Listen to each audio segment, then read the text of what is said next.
మామయ్య గారు, మీ అబ్బాయికి డబ్బులు అవసరం అంటండి, మీ దగ్గర ఏమైనా ఉన్నాయా? లేవమ్మా నా దగ్గర.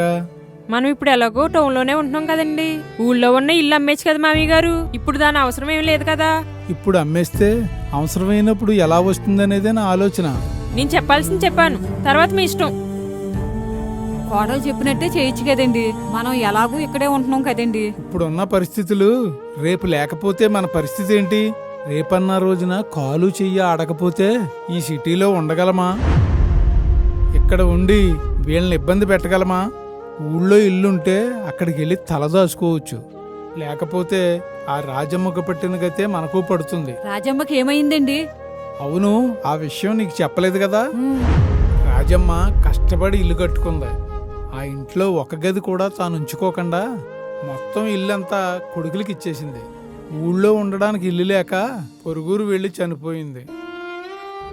అయ్యో, చివరి రోజుల్లో నా ఇంట్లో ఉండే అదృష్టం లేకుండా పోయిందని నాతో చెప్పుకుని చాలా బాధపడింది. అప్పుడు అనుకున్నాను, చిన్నదో పెద్దదో మనకంటూ ఒక గూడంటూ లేకపోతే ఆ దేవుడు కూడా మనల్ని క్షమించడనిపించింది.